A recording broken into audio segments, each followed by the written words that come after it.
রাজ্যের বিভিন্ন প্রান্তে নানা রকম বিক্ষোভ হয়েছিল সীমান্তবর্তী এলাকা। দেখুন, বাংলাদেশে যে ঘটনা, যে হিংসা, সেটা তো তীব্র নিন্দা আমরা করেছি, সর্বভারতীয় তৃণমূল কংগ্রেস করেছে। কিন্তু যেটা মূল কথা, যেটা বুঝতে হবে, সেটা হচ্ছে এই বাংলাদেশের বিষয়টা একটা আলাদা রাষ্ট্র, একটা দেশ। ফলে এখানে পশ্চিমবঙ্গ সরকার বা পশ্চিমবঙ্গ থেকে এই বিষয়টা তাদের এখতিয়ারভুক্ত নয়। কার এখতিয়ারভুক্ত? কেন্দ্রীয় সরকারের এখতিয়ারভুক্ত। ফলে কেন্দ্রীয় সরকার, বিদেশ মন্ত্রক, তারা বাংলাদেশকে কড়া বার্তা দিক, তারা কমিউনিকেট করুক, কোনো অ্যাকশন নেওয়ার থাকলে তারা নিক। তারা নীরব, কার্যত নীরব, একটা ওই কি ধরনের একটা বিলম্বিত নরম বিবৃতি ছাড়া। আর তাদের লোকেরা পশ্চিমবঙ্গে বিক্ষোভের নামে বাংলাদেশে যে হিংসাটা হচ্ছে সেটাকে ব্যবহার করে পশ্চিমবঙ্গে ধর্মের নামে বিভেদের রাজনীতির প্ররোচনা দিচ্ছে।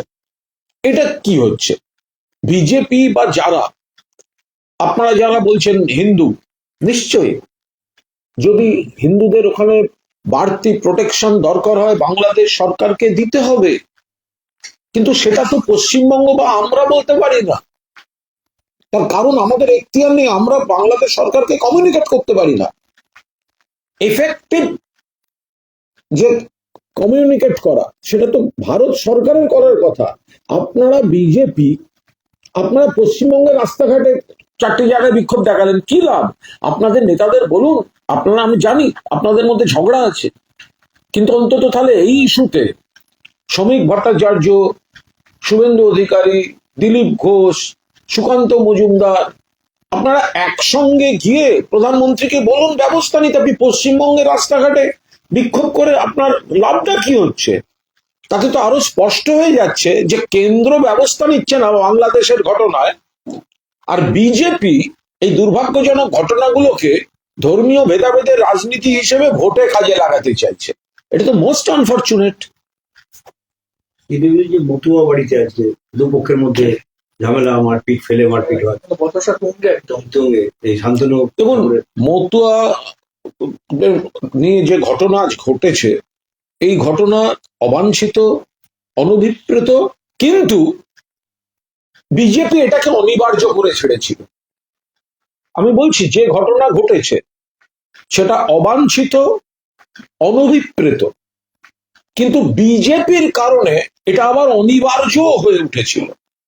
কারণ মমতা বন্দ্যোপাধ্যায় এবং তৃণমূল কংগ্রেস, তারা মতুয়াদের শ্রদ্ধা করেন, সকলের মতোই ভালোবাসেন, উন্নয়ন চান।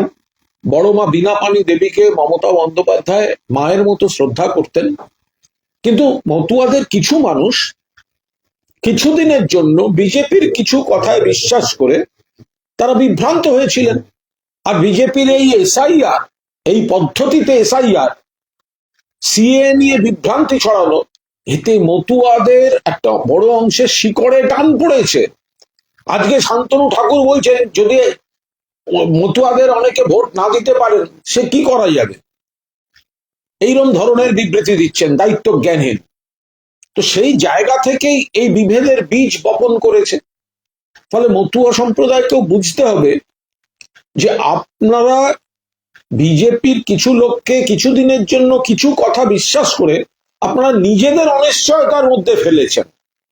এখন সাধারণ মতুয়া যারা বিপদে পড়ছেন, তারা প্রশ্ন করছেন, কৈফিয়ত চাইছেন। আর যারা বড় বড় কথা বলেছিল বিজেপির হয়ে, তারা এখন উত্তর দিতে পারছে না। আজকে শান্তনু ঠাকুরের একটা কথা শুনলাম, আমার কাছে প্রশ্ন করবে কেন? আমি কি কারোর নাম বাদ দিচ্ছি? আরে ভাই, তোমরাই তো সেই এতজনের নাম বাদ যাবে, এতজনের বাদ যাবে, 1 কোটি রোহিঙ্গা বাদ যাবে। আরে একটা রোহিঙ্গা খুঁজে পেলে না, বহু সংখ্যক মতুয়া সম্প্রদায়ের মানুষের নাম অনিশ্চয়তার মধ্যে পড়ে গেল। তো আপনাদের কাছে কৈফিয়ত চাইবে না? সেই পরিস্থিতিটা হয়েছে। এর ফলে কি ভোট বাক্সে তৃণমূলের পক্ষে ইতিবাচক প্রভাব পড়বে, বিজেপির পক্ষে নেতিবাচক? দেখুন, বিজেপির সমগ্র পাহাড় থেকে সাগর পর্যন্ত বিজেপির মানুষ যারা কিছুদিনের জন্য বিজেপির কিছু কথায় ভুল বুঝে বিজেপিকে ভোট দিয়েছিলেন, যে সংখ্যক মানুষ, তারা সেই ভুলটা বুঝতে পারছেন। আপনারা ডুয়ার্সেও দেখুন, জন বার্লা তার মতো একজন ডাকসাইটে বিজেপি নেতা তিনি তৃণমূল কংগ্রেসে ফিরে এলেন। তো এখন বহু সংখ্যক ওপরে ডুয়ার্স চা বাগান থেকে শুরু করে বিভিন্ন এলাকায়, অন্যান্য উত্তর দিনাজপুর, মালদা, মুর্শিদাবাদ থেকে শুরু করে মতুয়া সম্প্রদায় বা বিভিন্ন জায়গায়, এপাশে পুরুলিয়া, বহু জায়গায়, বাঁকুড়া, বিষ্ণুপুর, যে কিছু মানুষ যারা বিজেপিকে ভোট দিয়ে ফেলেছিলেন তারা কিন্তু বিজেপির খারাপ দিকটা, বাংলার প্রতি বঞ্চনা, বাংলার বকেয়া না দেয়া, বাংলা ভাষাকে অপমান করা, বাংলার মনীষীকে অপমান করা, বাংলা ভাষীদের নাগরিকত্বকে অনিশ্চয়তার মধ্যে ফেলে দেয়া, এই অপমানগুলো তারা নিচ্ছেন না। ফলে বিজেপির এবার পার্সেন্টেজ অফ ভোটও কমবে এবং সিটও কমবে। এসআইআর এ মন্ত্রী টাইটেল বাদ চলে যাচ্ছে শোভনদেব চ্যাটার্জি।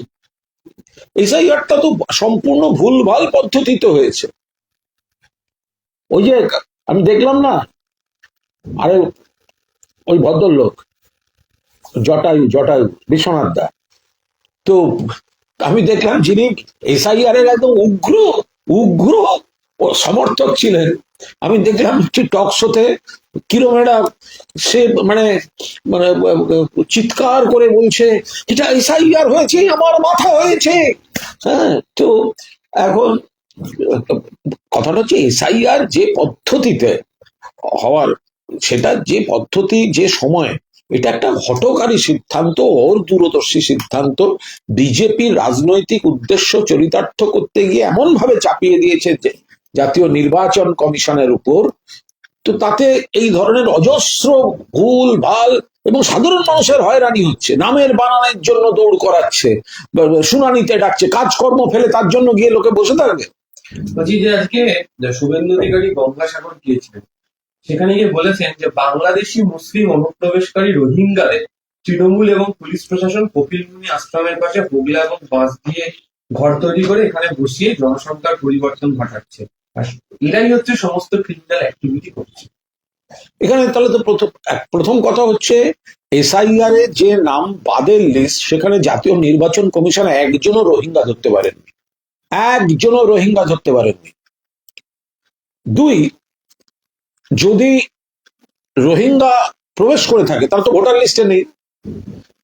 আর যদি রোহিঙ্গা প্রবেশ করে থাকে, ঢুকলো কি করে এদেশে? তার কারণ রোহিঙ্গা কোথা থেকে আসে? মায়ানমার থেকে। পশ্চিমবঙ্গের সঙ্গে মায়ানমারের কোনো সীমান্ত আছে? নেই। তাহলে অন্য রাজ্যগুলো পার করে, বাংলাদেশ পার করে যদি তাদের কাউকে পশ্চিমবঙ্গে আসতে হয়, তাহলে এই সীমানাগুলো তো অন্য রাজ্যের পুলিশ, কেন্দ্রের এজেন্সি, বিএসএফ, উপকূলরক্ষী বাহিনী, এই ধরনের সব কেন্দ্রীয় এজেন্সি বা বিজেপি শাসিত রাজ্যের পুলিশগুলি রয়েছে। এবার কেউ যদি কোথাও বহিরাগত হিসেবে ধরা পড়ে, তাদের আইডেন্টিফাই করে যদি কোনো জায়গায় কেউ রাখে, তাতে শুভেন্দু অধিকারীর আপত্তিটা কোথায়? আছে কি নেই সেটা তো পরের প্রশ্ন। তারা তো আর ভোটার লিস্টে নেই। তাদের ভোটার লিস্টে নেই, তার সবচেয়ে বড় প্রমাণ হচ্ছে জাতীয় নির্বাচন কমিশন খসড়া তালিকায় একজনও অবৈধ রোহিঙ্গার নামে উল্লেখ নেই, একজনও অবৈধ রোহিঙ্গা নেই। এবার যদি কোথাও, আমি তর্কের খাতিরে ধরছি, তর্কের খাতিরে, যে কয়েকজন রোহিঙ্গাকে দেখা গেল, পুলিশ ধরলো, ধরে তাদের একটা কোথাও একটা আটকে রাখলো বা একটা ঘেরা টোপে রেখে দিল, প্রথম প্রশ্নটা তবে এলো কোথার থেকে? এলোটা কিভাবে? তার মানে বিজেপি সীমান্তগুলো আটকাতে বা জলপথ আটকাতে বিজেপি ব্যর্থ হয়েছে। শুভেন্দু অধিকারী আরো বলছেন যে মুখ্যমন্ত্রী যে সিদ্ধান্ত নিয়েছেন যে ওখানে ব্রিজ হবে গঙ্গাসাগরে 100 কোটি টাকা বরাদ্দ, উনি বলছেন এটা একটা ঢপবাজি, বিজেপি সরকারের মুখ্যমন্ত্রী নেই, ব্রিজটা হবে না হলে হবে না, মুখ্যমন্ত্রী ঢপবাজি। একের পর এক বড় কাজ হয়েছে পশ্চিমবঙ্গে। মুখ্যমন্ত্রী তো বারবার বলছেন যে কেন্দ্রীয় সরকার তো উদ্যোগ নেওয়া উচিত। কেন্দ্রীয় সরকার যদি কুম্ভ মেলা নিয়ে উত্তরপ্রদেশ সরকারকে এত সাহায্য, এত সহযোগিতা করতে পারে, তাহলে গঙ্গাসাগর মেলা এত বড় একটা ঐতিহ্যের ব্যাপার, তো গঙ্গাসাগরে তো কেন্দ্রীয় সরকার তাকে তো কোনো জাতীয় মেলা বা জাতীয় উৎসবের স্ট্যাটাস দিচ্ছে না, তাকে তো ফিনান্সিয়াল পরিকাঠামো তৈরি করার সাহায্য দিচ্ছে না। গঙ্গাসাগরকে পরিকাঠামো পুরোদস্তুর চাঙ্গা করেছেন কে? তার নাম মমতা বন্দ্যোপাধ্যায়। এবার মমতা বন্দ্যোপাধ্যায় বারবার দাবি করেছেন এই সেতুটির। তো সেতু যদি কেন্দ্রীয় সরকারও না দেয় তো বাংলা নিজে করবে। মমতা বন্দ্যোপাধ্যায় প্রয়োজনটা মনে করেছেন। বছর 34, তার আগে কংগ্রেস করেনি। 34 বছর সিপিএম কি আঙুল চুষছিল? কেন করেনি সেতু তখন? দক্ষিণ 24 পরগনায় গঙ্গাসাগর যাওয়ার জন্য একটা সেতু করতে পারেনি। পরের পর বড় দুর্ঘটনা ঘটছে। এখন পরিকাঠামো অনেক উন্নতি হয়েছে। আবার মুখ্যমন্ত্রী মনিটরিং এ যাচ্ছেন এবং উনি রাজ্য সরকারের কোষাগার থেকেই এই ব্রিজ হবে ঘোষণা করেছেন।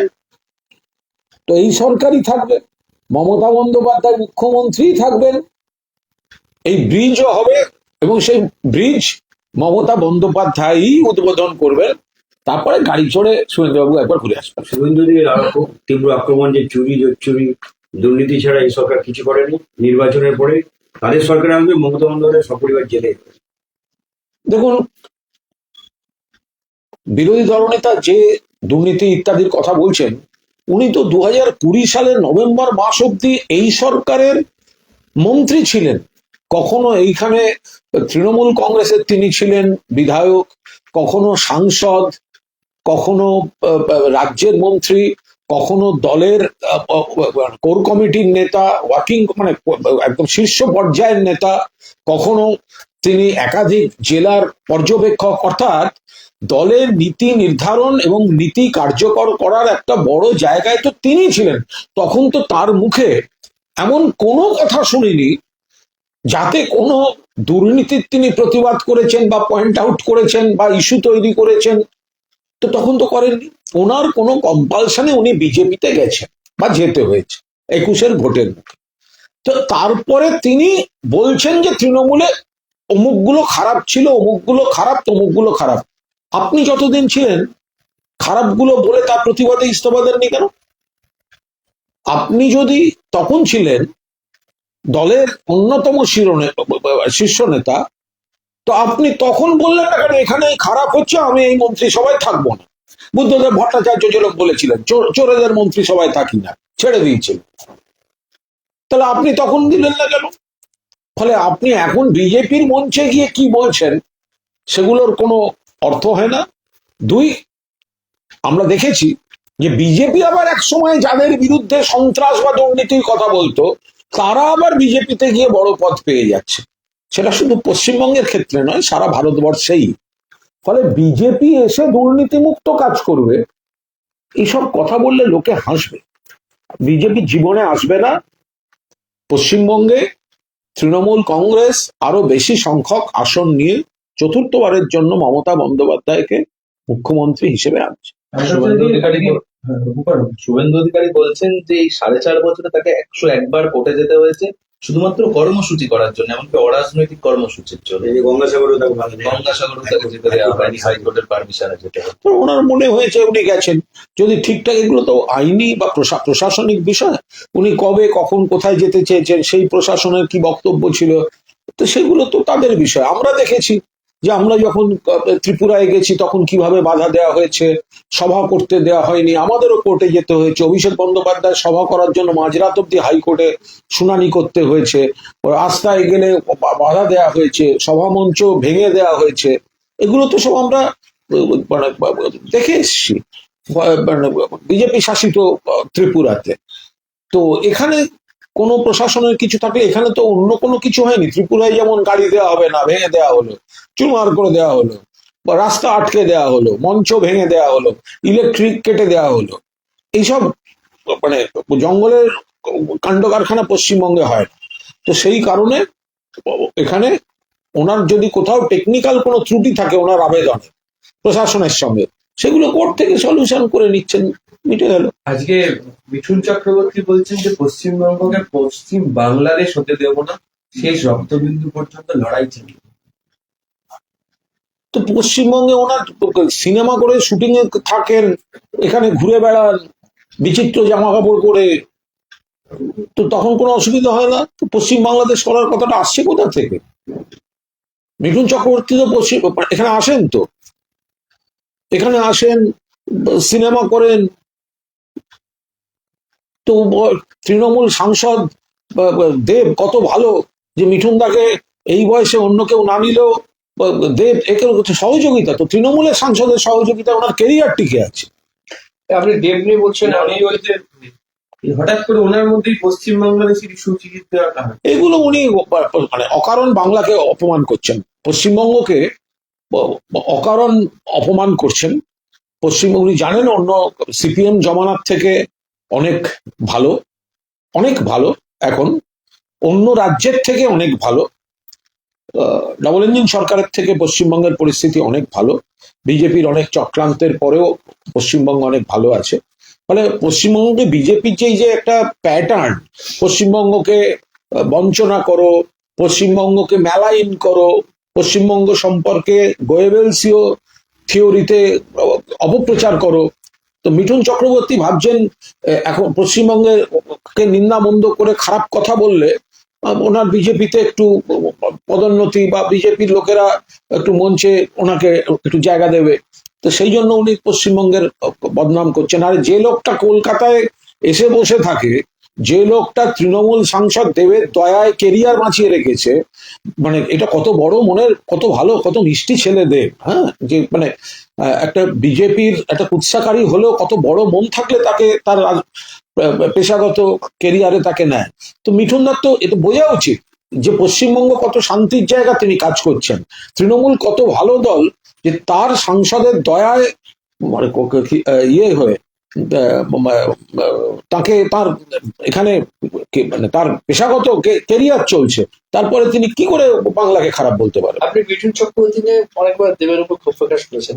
আজকে আবার আপনাদেরই সাংসদ রচনা, হ্যাঁ, তিনি বলছেন যে মিঠুন তো অনেক ভালো লোক, বাঙালি হয়ে ভারতবর্ষে রাজ করেছেন, রাজনীতি যা কিছু করতে পারেন, উনি আমাদের সবচেয়ে আলাদা মানুষ। হ্যাঁ, আমি এই নিয়ে তো কোথাও আপত্তি করছি না। মিঠুন চক্রবর্তী অভিনেতা, মিঠুন চক্রবর্তী, এটা নিয়ে তো কেউ কখনো কোনোদিন এসব প্রশ্ন তোলার ধৃষ্টতাই দেখাবো না। মিঠুনদাকে যে বিভিন্ন কিছু ঘটনার পর একের পর এক অভিযোগ ওঠার পর, বিভিন্ন ধরনের অভিযোগ ওঠার পর মিঠুনদাকে বিজেপিতে যেতে হয়েছে, তো বিজেপিতে যেতে হয়েছে এবং তারপরে তিনি বিজেপির হয়ে বাংলাকে অপমান করছেন, কুৎসা করছেন, সেই জায়গাটায় আপত্তি। অভিনেতা মিঠুন চক্রবর্তী মানে মানে অভিনয় শিল্পী মিঠুন চক্রবর্তী, তাকে নিয়ে কথা বলার আমি কে? এবং নিশ্চিতভাবে মিঠুনদার সঙ্গে আমার ব্যক্তিগত দাদা ভাইয়ের মতো সম্পর্ক ছিল। ইভেন আমি আমার বাড়ির ঠিক যেখানে বসে এই মুহূর্তে সাংবাদিক বৈঠক করছি, এইখানে আমি আর মিঠুনদা বসে আড্ডা মেরেছি। না, সুতরাং যে বিষয়টা আপনার মূলত অভিযোগ যে মিঠুন চক্রবর্তী যা খুশি বলে যান, কেন এই অভিনেতারা শুধু তাকে অভিনেতা হিসেবে দেখছেন? কিন্তু তাই দেখা যাচ্ছে রচনা মিঠুন চক্রবর্তী এত কথা বললেও তাকে অভিনেতা হিসেবে হিরো করে রাখছেন। না, রচনা তো মূলত মানে তিনিও তো একজন বিশিষ্ট অভিনেত্রী, ফলে ওনাদের কানেকশনটা হচ্ছে আবার, রচনা তো বোধহয় মিঠুনদার সঙ্গে তুলকালাম এইসব সিনেমাগুলো করেছিলেন। এক্ষেত্রে রাজনীতিবিদ ব্যাপারটা ভুলে যাচ্ছে আপনাদের অভিনেতা যারা। এটা ঠিক, মানে এটা ওনারা যেহেতু অভিনয় থেকে এসছেন এবং মানে অভিনেতা হিসেবেই মিঠুনদাকে দেখেছেন, ফলে ওনাদের সেই একটা অভিমান করছে যখন, হ্যাঁ, তখন সেখানে অভিনেতা তৃণমূলকে যখন তীব্র আক্রমণ করছেন তখন ওনার অভিনেতার অভিনেতা সত্তাটাই বড় করে দেখছেন আপনাদের সাংসদ। একটু উল্টো বার্তা। দেখুন, মিঠুনদার সঙ্গে আমার ভারী ভালো সম্পর্ক ছিল। মিঠুনদা তৃণমূল মানে তৃণমূলে ছিল, তৃণমূলে মমতা বন্দ্যোপাধ্যায় মিঠুনদাকে সাংসদ করে দেন।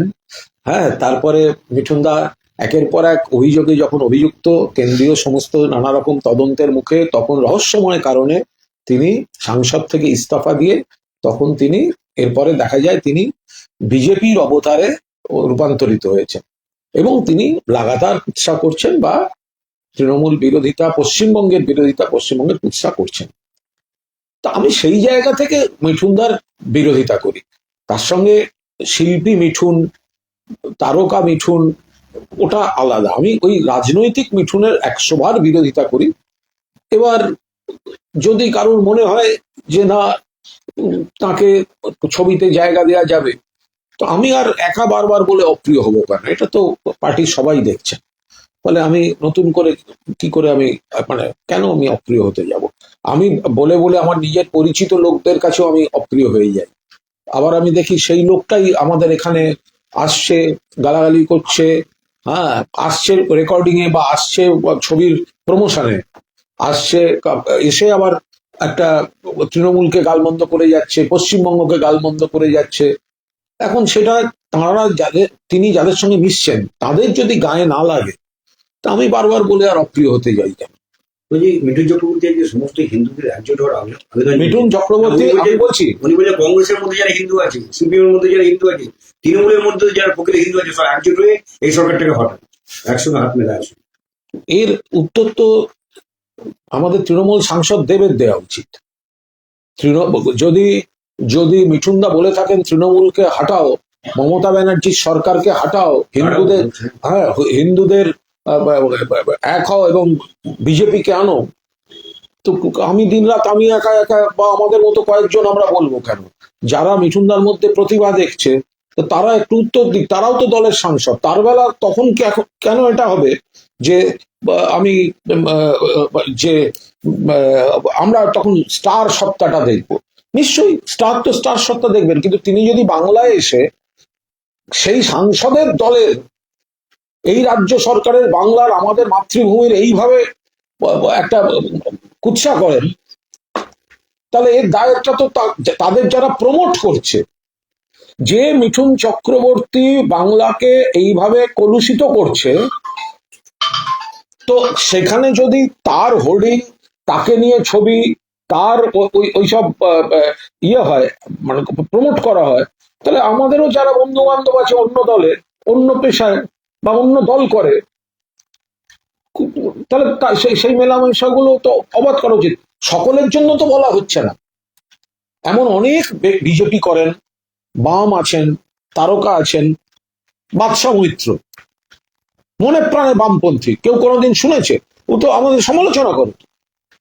সব্যসাচী চক্রবর্তী বামপন্থী নন, ডক্টর কমলেশ্বর মুখোপাধ্যায় বামপন্থী নন, চন্দন সেন বামপন্থী নন, বিজেপির একাধিক রয়েছেন, আমাদের অগ্নিমিত্রা পাল বিজেপি, মানে এরকম আরো রয়েছে। কিন্তু যে দু চারজন অত্যন্ত বাড়াবাড়ি রকম কুৎসা করছে, তো তাদের সহজভাবে গ্রহণ করবোটা কি করে, সেইখানে একটু অসুবিধা হয়। আর মিঠুনদা যেটা বলছেন, সেটা মিঠুনদা তিনি সম্পূর্ণ দ্বিচারিতা করছেন। একটা দল বদলু মির্জাফর, মিঠুন চক্রবর্তী অভিনেতা হিসেবে তিনি প্রণম্য, অভিনেতা হিসেবে তিনি বাংলার একজন অন্যতম সেরা মুখ, যিনি সর্বভারতীয় ক্ষেত্রে পরিচিতি পেয়েছেন এবং দাপটের সঙ্গে কাজ করেছেন। কিন্তু রাজনীতিবিদ হিসেবে একটা দলবদলু গিরগিটি মির্জাফর, ফলে সেই জায়গায় তো তাকে সম্মান করার কোনো জায়গা নেই। তিনি ছোটবেলায় নাকি একবার নকশাল করতেন, এমন নাকি তার সাহস, তিনি কলকাতা ছেড়ে পালিয়ে বম্বে চলে গেলেন। তো অত লড়বেন, একটা ঘুষিতে 10 জনকে ফেলে দেন, পালিয়ে গেলেন কেন? তারপরে জ্যোতি আঙ্কেল বলে এসে হাজির হলেন, তারপর জ্যোতি আঙ্কেল, তারপর সুভাষ দা, নন্দীগ্রাম পর্বে বামাইদের মিছিলে খেয়ে মিঠুন চক্রবর্তী, এরপরে তৃণমূল। 2011 সাল রাইটার্সে মমতা ব্যানার্জির ঘরে গিয়ে ক্ষমা চাওয়ার 2.5 ঘন্টার বৈঠক, ঘরের তৃতীয় ব্যক্তি ছিল কিন্তু কুণাল ঘোষ। সবটা বলার নয়, সবসময় বলতে পারি না কোন দিন সবটা বলবো বা লিখবো। কার সঙ্গে গেছিলেন? কুণাল ঘোষ। কার কাছে গেছিলেন? মমতা ব্যানার্জি। কোথায় গেছিলেন? রাইটার্স। কি করেছিলেন? ভুল স্বীকার করেছিলেন। মমতা বন্দ্যোপাধ্যায় তারপর তাকে এমপি করলেন। মিঠুনদা বললেন, মিঠুন চক্রবর্তী কৃতজ্ঞ, বেঈমান না, যতদিন বাঁচবো মমতা বন্দ্যোপাধ্যায় আমার বোন, ততদিন আমি আমার বোনের প্রতি কৃতজ্ঞ থাকবো। ইস্তফা দিয়ে বিজেপিতে গিয়ে তারপরে বোনের পিঠে ছুরি মেরে বলছে তার সরকার ফেলে দাও। ব্যাপারটা সিবিআই ইডি ডিটেল বলতে পারবে। কিন্তু মিঠুনদা নির্লজ্জ, সুবিধাবাদী, দলবদলু, গিরগিটি। অভিনেতা মিঠুনের প্রতি শ্রদ্ধা থাকবে, কিন্তু রাজনৈতিক অভিনেতা মিঠুনের প্রতি কোনো শ্রদ্ধার জায়গা নেই। মিঠুনদাই এত সব দলকে, তৃণমূলেরও হিন্দু হিন্দু হিন্দু এই প্রসঙ্গকে বারবার কেন টানে? এখন বিজেপি করছে বলে হিন্দু, তৃণমূলে থাকাকালীন সেকুলার ছিলেন, তৃণমূল থাকাকালীন সেকুলার ছিলেন। ওনার যারা অন্য ধর্মের ফ্যান আছে তাদেরকে উনি হতাশ করছেন। মিঠুন চক্রবর্তী অভিনেতা হিসেবে হিন্দু, মুসলমান, খ্রিস্টান সকলের কাছে তিনি, তাঁর একটা গ্রহণযোগ্যতা ছিল। উনি এখন এইসব কেলেঙ্কারির পর বিজেপিতে গিয়ে ওনার সেগুলো তিনি নষ্ট করছেন। 21 সালেও তো খুব হই হই করে ঘুরে বেরিয়েছিলেন, কি হয়েছিল রেজাল্ট? এটা তো কোনো কাজের কথা নয়। মিঠুন চক্রবর্তীর ক্ষমতা থাকলে বড় বড় ডায়লগ মারছেন কেন? যেখানে ভোটের নাম তুলেছেন, ভোটে বিধানসভা একবার দাঁড়িয়ে দেখুন না, কত ধানে কত চাল। মিঠুন চক্রবর্তী এমএলএ ফাটাকেষ্ট, পর্দায় এমএলএ, এখানে হেরো ফাটাকেষ্ট হবে। যেখানে নাম তুলেছেন, ক্ষমতা থাকলে বিধানসভা নির্বাচনে দাঁড়িয়ে দেখান। বলছি হুমায়ুন কবির তো ক্যান্ডিডেট পাচ্ছে না, পরের দিনই একজন ক্যান্ডিডেট সরিয়ে দিল। আবার বলছে তারপর একজনকে পুলিশ কর্তা বলছে সে না, আমার বাবা, সে আবার তিনি রাজি হচ্ছেন না, ক্যান্ডিডেট পাচ্ছে না। ব্যাপারটাই তো মামার বাড়ি। আমি প্রথম দিনই বলেছিলাম যে ওনার রাজনীতিটা কি মামার বাড়ি। আজকে ক্যান্ডিডেট হওয়ার পর দেখলাম না, ঠিকই মামার বাড়ি। আর যেসব ক্যান্ডিডেট দিয়েছে, আজ কয়েকটা দিলে কয়েকদিন সোশ্যাল মিডিয়াটা নানা রকম সব চলতো, ছবি টবি। তো এখন ওনাকে অনুরোধ যে এরকম কয়েকটা প্রতিভাকে আপনি মাঝে মাঝে আনুন। আপনি দুদিন বাদে চেঞ্জ করবেন ট্রোলড হওয়ার পর, কিন্তু কিছুদিন এইসব ছবি টবিগুলো চলুক একটু। আপনার সিরিয়াসনেসটা, হ্যাঁ, শীতের সার্কাস পার্টিটা মানুষ একটু দেখুন। ফাজলামের লিমিট আছে। ওদিকে তৃণমূল কংগ্রেস আবার ভরতপুরে হুমায়ুন বিরোধী যিনি ছিলেন এতদিন, যাকে সরিয়ে দেওয়া ছিল দল থেকে, তাকে আবার বড় দায়িত্ব দিয়ে নিয়ে এলো হুমায়ুনকে টাইট করার জন্য। তৃণমূল সাংগঠনিক কাজ করবে। দলের এমএলএ যদি কিছু অন্য দলের হাতে তামাক খেয়ে ওইসব কাজকর্ম করে, তো তৃণমূল তার সাংগঠনিক ব্যবস্থা তো নেবে, তো স্বাভাবিক ব্যাপার। এই যে মতুবাদের মধ্যে গৃহযুদ্ধ কার্যত 1 লক্ষ ওই যে ভোটার নিয়ে যে মন্তব্য বিতর্কিত, এই যে অসীম সরকার বলছেন এবং উনি বাজে কথা বলছেন, শান্তনু ঠাকুরের বিরুদ্ধে তীব্র। আরে এই তো স্বাভাবিক ব্যাপার। শান্তনু ঠাকুররা এসআইআর এর নামে মতুয়াদের উপর একটা কালো মেঘ ভর্তি অনিশ্চিত আকাশ চাপিয়ে দিয়েছেন। তো সেখানে মানুষ ক্ষুব্ধ হবেন না? তাদের তো কৈফিয়ত দিতে হবে। এসব কি? আমরা তো সকলকে, যারা আগের নির্বাচনে ভোট দিয়েছেন বৈধ ভোটার, তাদের ভোট রাখার পক্ষে। সেখানে মতুয়ারা নিশ্চিতভাবে তাদের ভোটাধিকার তো থাকা উচিত। এবার যাদের কথা শুনে মতুয়ারা এই বিভ্রান্ত হয়েছিলেন, কিছু মানুষ যারা বিভ্রান্ত হয়ে বিজেপি কয়েকজনকে তোল্লা দিয়েছিলেন, এবার দায় দায়িত্ব তো তাদের নিতে হবে। যারা বিজেপির পতাকা বহন করেছেন মতুয়াদের মধ্যে, আজ অনিশ্চয়তার কালো মেঘ ডেকে আনার দায় দায়িত্ব কিন্তু তাদের নিতে হবে। 27শে ডিসেম্বর থেকে হিয়ারিং এর কাজ শুরু হওয়ার কথা। এক একজন হিয়ারিংকে দায়িত্ব দেওয়া হচ্ছে 150 জনের। মানে সেই পরিকাঠামো কি আছে দিনে 150 জনের হিয়ারিং হবে? এটা নিয়ে আমি মন্তব্য করতে পারবো না, কিন্তু আমরা যেটুকু এইটুকু আমরা এক বাক্যে বলবো, এই এসআইআর এবং তার পরবর্তী ডামাডোল, এগুলোতে সমস্তটাই হচ্ছে জাতীয় নির্বাচন কমিশনের একটা তাড়াহুড়ো করা, হঠকারী, অদূরদর্শী, অপরিকল্পিত পদক্ষেপের জন্য এই ধরনের ঘটনাগুলো ঘটছে।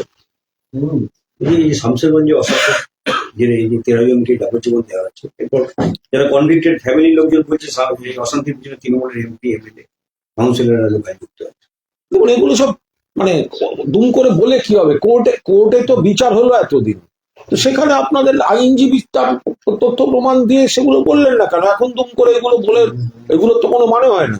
তৃণমূলের পুলিশ তদন্ত করে শাস্তি দিয়েছে, সেই রাগ মেটাতে তারা এই কথাগুলো বলছেন। আর একটা তফাৎ আপনারা দেখেছেন যে পশ্চিমবঙ্গে এই হত্যা হয়েছে, তাতে কিন্তু তদন্ত এবং সাজা হয়েছে। এখানে নারী নির্যাতন হলে, ধর্ষণ এবং খুন হলে সেখানে কিন্তু শাস্তি হচ্ছে। আর উন্নাওটা দেখলেন কি হলো, সেটা দেখুন। উন্নাওতে মেয়েটিকে ধর্ষণ করে খুন, এরপর তার মানে না, প্রথমে ধর্ষণ, তারপর বিচার চাইতে কোর্টে যাচ্ছিল, রাস্তায় অ্যাটাক করে খুন, তার আত্মীয়দের খুন। যার বিরুদ্ধে অভিযোগ বিজেপির এমএলএ কুলদীপ সেঙ্গার, তাকে জামিন। সেই জামিনের প্রতিবাদ করে মেয়েটির আত্মীয়রা রাস্তায় বসেছিলেন বলে তাদের অমিত শাহের পুলিশ জোর জবরদস্তি সরিয়েছে। এরা এখানে এসে ন্যায় বিচারের কথা বলছে। এখানে যদি কোনো বিকৃত ঘটনা ঘটেছে, সঙ্গে সঙ্গে পুলিশ গ্রেফতার করা, একাধিক কেসে ফাঁসির রায় আদায় করে আনা, যাবজ্জীবন পরপর চলছে। আর ওখানে বিজেপির এমএলএ কে ভেতরে রাখা যাবে না। শুধু মেয়েটির উপর অত্যাচার হলো না, কোর্টে যাওয়া, তার আত্মীয়দের পর্যন্ত রাস্তায় খুন, তাকে খুন, তারপরেও জামিন, এবং তার প্রতিবাদ করলে তার মা এবং মানে বাকিদের আত্মীয়দের উপর পুলিশের দমন পীড়ন। এবার তুলনা করুন। বলছে লাস্ট কোয়েশ্চেন, সেটা হচ্ছে যে শুভেন্দু অধিকারী একটু আগে শান্তনু ঠাকুরের হয়ে ব্যাট ধরেছেন, বলছেন শান্তনু ঠাকুর খুবই বিচক্ষণ নেতা, মতুয়ারা ঠিকই জানেন যে বিজেপির সঙ্গে কিভাবে থাকতে হয়, এবং শান্তনু ঠাকুর ওদের সঙ্গে কথা বলছে। দেখুন, এনারাই তো, যেহেতু শান্তনু ঠাকুর, শুভেন্দু অধিকারী, শ্রমিক ভট্টাচার্য, সুকান্ত মজুমদার, এখানে শ্রমিক একটু কম ছিল প্রথম দিকটা, হ্যাঁ, মানে মানে এই এই মূলত শুভেন্দু, শান্তনু বা সুকান্ত ওনারাই তো উচ্চ স্বরে বলেছেন যে 1 কোটি রোহিঙ্গা তাড়াবো, বা অবৈধ বাংলাদেশি তাড়াবো, এসআইআর করে ছাড়বো। ওনারাই তো এই এসআইআর এর এই অপরিকল্পিত জিনিসটাকে ডেকে এনেছেন। ফলে মতুয়ারা যখন সমস্যায় পড়েছেন, এখন দায় এড়াতে গিয়ে এরাই পরস্পরকে মানে মানে ঠেকা দেয়া ছাড়া কিছু নেই, কারণ এরাই তো এই বিপদগুলো চাপিয়ে দিয়েছে।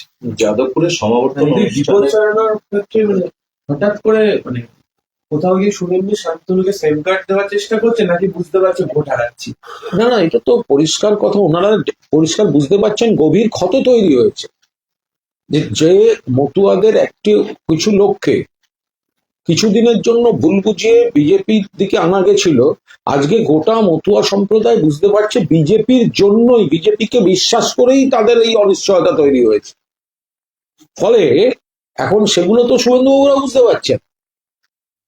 ফলে যারা বেশি এই এত এসআইআর হবে, এত লোক বাদ যাবে, অমুক যাবে, তমুক যাবে, এই ডায়ালগ যারা বেশি দিয়েছিলেন, তারাই এখন পারস্পরিক মুখ রক্ষায় ব্যস্ত। যাদবপুরের সমাবর্তন অনুষ্ঠানে গিয়ে রাজ্যপাল বলছেন যে এই রাজ্যের সঙ্গে হিংসা আর দুর্নীতি অবিচ্ছেদ্য অঙ্গ, শিক্ষা প্রতিষ্ঠানও তার বাইরে না। এটা সম্পূর্ণ রাজনৈতিক উদ্দেশ্য প্রণোদিত। রাজ্যপাল যেটা বলছেন সেটা তিনি রাজ্যপাল পদের অপব্যবহার করছেন এবং বিজেপি নিযুক্ত একটি ব্যক্তি হিসেবে তিনি বিজেপির কথার প্রতিধ্বনি করছেন। আগের বাম জমানা আর অন্য রাজ্যের বিজেপি শাসিত রাজ্যগুলির যে চূড়ান্ত বিভিন্ন ধরনের অপকর্ম, সেই তুলনায় পশ্চিমবঙ্গ স্বর্গরাজ্য। সেই জায়গায় দাঁড়িয়ে রাজ্যপাল বিজেপি নেতার ভূমিকা পালন করছেন।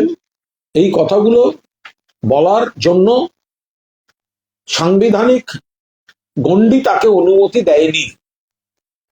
তিনি রাজনীতি করছেন, তিনি বিজেপির ন্যারেটিভে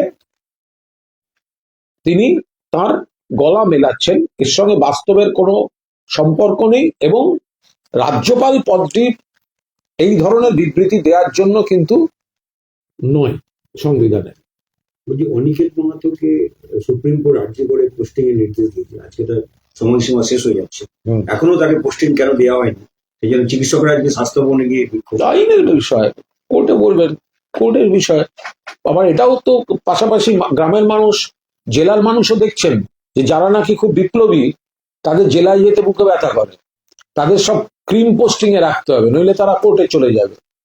তাদের জেলায় যেতে গেলে তখন বুকে ব্যথা করে যে আমি সরকারি হাসপাতালে, সরকারি মেডিকেল কলেজে পড়ে আমি ডাক্তার হব, কিন্তু আমাকে সরকার জেলায় পোস্টিং দিলে আমি কোর্টে চলে যাব। এটা সারা বাংলার মানুষ দেখবেন, আর বাকিটা ওরা কোর্টে গেছে, কোর্টে বুঝবে। শীতলকুচি থানার একটা ভিডিও ভাইরাল হয়েছে, যেখানে দেখা যাচ্ছে যে ওসির চেম্বারের মধ্যে তৃণমূলের অঞ্চল সভাপতি ও তার অনুগামীরা জন্মদিন পালন করছেন, ওসিকে কেক খাইয়ে দিচ্ছেন তারা। এতে কোনো দোষের কিছু নেই, এর মধ্যে কোনো দোষের কিছু নেই। ওসি মানে কি, অধিকাংশ জায়গাতেই ওসি কোনো এলাকার বাইরে থেকে আসেন, কোনো এলাকার বাইরে থেকে আসেন, এবং বাইরে থেকে এসে আমরা আবার একদিকে বলবো পুলিশকে জনসংযোগ করুন, এলাকার ক্লাবের সঙ্গে মিশুন, এলাকার বিভিন্ন সংগঠনের সঙ্গে, শুধু তৃণমূল কেন, পুলিশকে পুলিশের স্বার্থে অন্য রাজনৈতিক দল, তাদের নেতাদের চিনতে হয়, কথা বলতে হয়, ক্লাব, সংগঠন, পল্লীবাসী, হয়। এবার কেউ যদি খবর পান যে সেইখানে থানার বড়বাবুর জন্মদিন, তো সেখানে যদি কেউ তাকে শুভেচ্ছা জানিয়ে থাকেন, এটা তো সৌজন্যের মধ্যে পড়ে, এর মধ্যে কোনো আমি অপরাধ দেখি না। এটা নতুনও নয়, আর এটা অনেক জায়গাতেই হয়েছে। Thank you.